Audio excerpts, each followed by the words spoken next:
غیر قانونی مقیم افغان خاندانوں کا انخلاء شروع ہو گیا۔ آج 30 افغان خاندانوں کو لے کر 16 ٹرکس طورخم سرحد پہنچے۔ قانونی تقاضے پورے ہونے کے بعد ان 350 افراد کو افغانستان جانے کی اجازت دی جائے گی۔ ادھر افغان کمشنریٹ خیبر پختونخوا کے مطابق صوبے میں رجسٹرڈ افغان مہاجرین کی تعداد 10 لاکھ ہے۔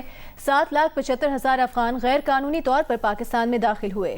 ان میں 3 لاکھ سے زائد وہ افغان شہری ہیں جو طالبان حکومت کے قیام کے بعد پاکستان آئے۔ خیبر پختونخوا میں رواں سال 3,911 افغان باشندے مختلف جرائم میں ملوث پائے گئے۔ بلوچستان میں مقیم افغان باشندوں کی تعداد 8.5 لاکھ کے لگ بھگ بتائی جا رہی ہے اور ایک اندازے کے مطابق ان میں سے 2.5 لاکھ غیر قانونی طور پر بلوچستان میں مقیم ہیں۔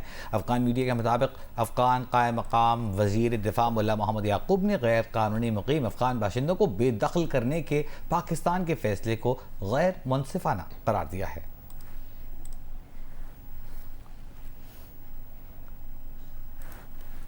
اسلام آباد میں پولیس اور قانون نافذ کرنے والے ادارے غیر قانونی مقیم افغان باشندوں کے خلاف آپریشن کر رہے ہیں۔ 503 افراد کو شناختی دستاویزات نہ ہونے پر جیل بھجوا دیا گیا۔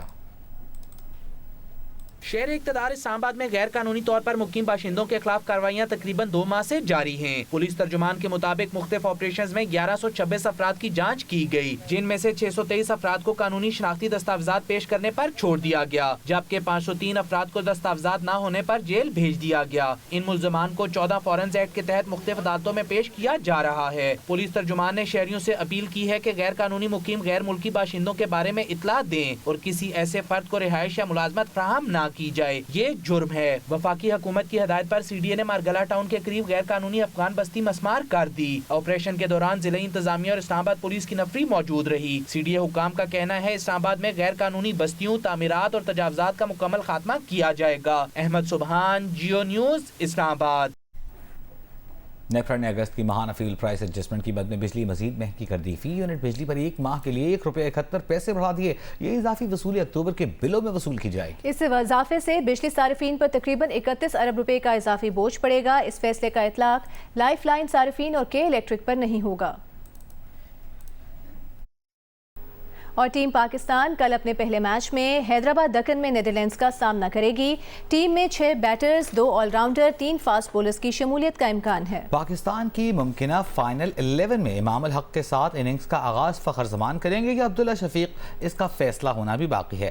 دیگر بیٹرز میں بابر اعظم، محمد رضوان، سعود، شکیل، افتخار احمد شامل ہوں گے۔ اسپن بولنگ کا شعبہ شاداب خان اور محمد نواز سنبھالیں گے، جبکہ پیس اٹیک شاہین آفریدی، حارث رؤف اور حسن علی پر مشتمل ہوگا۔ پاکستان اور نیدرلینڈز کا میچ کل دوپہر 1:30 بجے شروع ہوگا۔ رہنما نون لیگ طلال چودھری نے کہا ہے کہ جو لوگ لیول پلینگ فیلڈ کا مطالبہ کر رہے ہیں انہیں چاہیے کہ کراچی کو امن دیں اور اپنے مخالفین کو بھی لیول پلینگ فیلڈ دیں۔ مظفر گڑھ میں پریس کانفرنس کرتے ہوئے طلال چودھری نے کہا کہ اگر لیول پلینگ فیلڈ ہوتی تو آج کراچی کا میئر کوئی اور ہوتا۔ طلال چودھری نے کہا کہ cipher case, foreign funding case اور 9 مئی کے بعد بھی کسی کو الیکشن لڑنے کی اجازت دینی ہے تو پھر جیلیں کھول دیں، طالبان کو بھی الیکشن لڑنے کی اجازت دے دیں۔ لیول پلینگ فیلڈ مانگنے والے کراچی کو امن بھی دے دیں، انہوں نے ووٹ دیا تھا، 3 دفعہ حکومت دی تھی۔ لیول پلینگ فیلڈ ماننے والے اپنے مخالفوں کے لیے بھی لیول پلینگ فیلڈ مانگ لیں، لیکن اگر لیول پلینگ فیلڈ ہو تو پھر کراچی کا میئر کسی اور کا ہوتا۔ اگر لیول پلینگ فیلڈ ہوتی تو پھر الیکشن اس طرح کا نہ ہوتا۔ اور اگر 9 مئی فورن فنڈنگ سائفر کے بعد بھی اس پاکستان کے مفاد کو نقصان پہنچانے والوں کو آپ نے کہنا ہے کہ کھلا الیکشن لڑو، تو مہربانی فرمائیں ساتھ طالبان کو بھی اجازت دے دیں۔ ابھی آپ کو بتائیں گے سندھ کے سابق وزراء ابھی تک سرکاری گھر اور سرکاری گاڑیاں استعمال کر رہے ہیں۔ یہ سابق وزراء پروٹوکول بھی لے رہے ہیں، سیکیورٹی اور مراد بھی لے رہے ہیں۔ الیکشن کمیشن نے اس کا نوٹس لے لیا۔ چیف سیکرٹری سندھ کو خط لکھ کر یہ تمام چیزیں واپس لینے اور 3 دن میں رپورٹ کرنے کو کہہ دیا۔ الیکشن کمیشن نے چیف سیکرٹری بلوچستان سے ہوم سیکرٹری اور فائنانس سیکرٹری بلوچستان کو فوری تبدیل کرنے کی بھی ہدایت کی ہے۔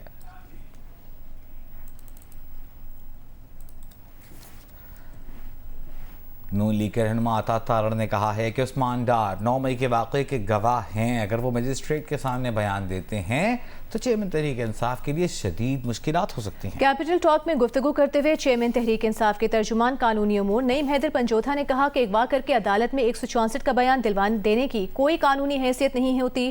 JUI کے سینیٹر کامران مرتضیٰ نے کہا کہ اگر عثمان ڈار کے بیان کا صحیح کراس ایگزامینیشن کیا گیا تو چیئرمین تحریک انصاف کو کوئی نقصان نہیں ہوگا. ایک عینی شاہد جو گواہ ہے ان تمام چیزوں کا، جب کورٹ آف لاء میں وہ اگر بیان دیتا ہے، 2 طرح کے بیان ہیں. ایک 161 کا بیان ہے جو تحقیقاتی ادارے یعنی پولیس جس نے FIR رجسٹر کی ہے اس کے پاس ہوگا. ایک 164 کا بیان ہے جس کو پروور بھی کہتے ہیں، جو عمومی طور پہ میجسٹریٹ کے سامنے ہوتا ہے. اگر وہ یہ بیان وہاں پہ دیتے ہیں تو خان صاحب کے لیے شدید مشکلات جو ہیں وہ پیدا ہو جائیں گی. اگر عثمان ڈار صاحب عدالت میں جا کے بیان دیتے ہیں تو اس کی قانونی اہمیت کیا ہے؟ اغوا کر کے کورٹ کے اندر 164 کی اسٹیٹمنٹ کروا دینا تو قانونی طور پر اس کی ویلیو نہیں ہے. اچھا. کیونکہ جو 164 کی اسٹیٹمنٹ ہے نا جی، وہ ریکارڈ کرنے کے لیے سب سے جو ضروری چیز ہے وہ یہ ہے کہ وہ بندہ آزاد اپنی مرضی سے دے رہا ہو. دوسری اس کے اندر یہ ہے کہ ایکیوز کو نوٹس ہوگا اور وہ خود موجود ہوگا، پھر اسے کراس ایگزامینیشن کا حق دیا جائے گا. عمران خان کو کوئی نقصان نہیں ہے. اگر اس کو پراپرلی کراس ایگزامن کیا جائے تو میرا خیال ہے اس پہ کوئی شاید نقصان نہیں ہوگا. میں بالکل پروفیشنلی اسپیکنگ. غداری، دہشت گردی اور بغاوت کے مقدمے میں رہنما PTI صداقت علی عباسی کی 50,000 روپوں میں ضمانت قبل از گرفتاری منظور کر لی گئی. راولپنڈی کی انسداد دہشت گردی عدالت کے جج ملک اعجاز آصف نے صداقت عباسی سمیت تمام فریقین کو 10 اکتوبر کو طلب کر لیا. صداقت عباسی پر آرے بازار میں جلاؤ گھراؤ پر سرکار کی مدعیت میں مقدمہ درج ہے.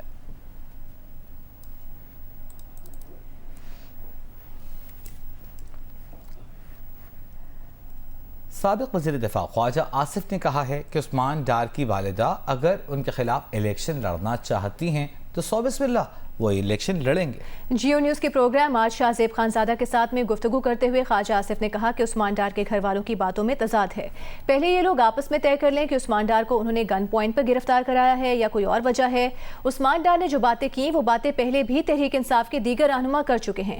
ساری شہادتیں اس بات کی نشاندہی کرتی ہیں کہ 9 مئی کے واقعات منصوبہ بندی کے تحت ہوئے. سابق وزیر دفاع خواجہ آصف کا تفصیلی انٹرویو دیکھیے رات 10 بجے آج شاہ زیب خانزادہ کے ساتھ میں. افغان ٹرانزٹ ریٹ کے حوالے سے جو حکومت نے اقدامات لیے ہیں اگر ان کو مینج کر لیا گیا تو $250 پر آ جائے گا اور پاکستان کے 20% معاشی مسائل حل ہو جائیں گے. سابق چیئرمین FBR شبر زیدی نے یہ بات جینیس کے پروگرام آج شاہ زیب خانزادہ کے ساتھ میں گفتگو کرتے ہوئے کہی. شبر زیدی کا تفصیلی انٹرویو دیکھیے رات 10 بجے پروگرام آج شاہ زیب خانزادہ کے ساتھ میں.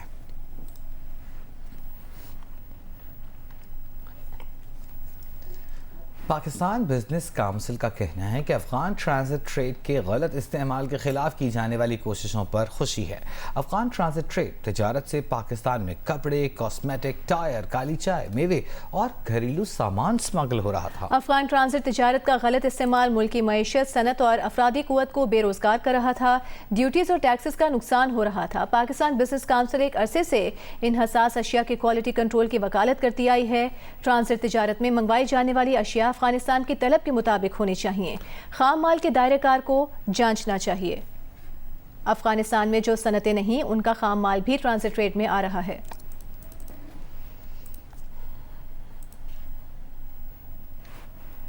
کراچی آرٹس کونسل میں پاکستان تھیٹر فیسٹیول کا 27واں روز ہے اور آج فنکارہ شیما کرمانی کا لکھا کھیل زیست پیش کیا گیا جس کا موضوع عورت ہے. کھیل کی تفصیلات کیا ہیں جانتے ہیں جن اس کے نمائندے وقاص عالم سے.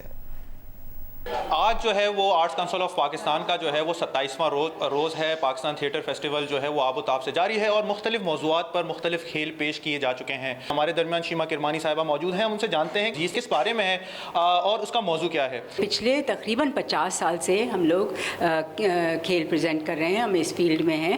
پہلا گروپ ہے جو کہ فیمنسٹ تھیٹر گروپ کہلاتا ہے اور آج کا کھیل جو ہے جو ہم اس فیسٹیول میں ہو رہا ہے یہ بھی ایک فیمنسٹ کھیل ہے. اس کا سارا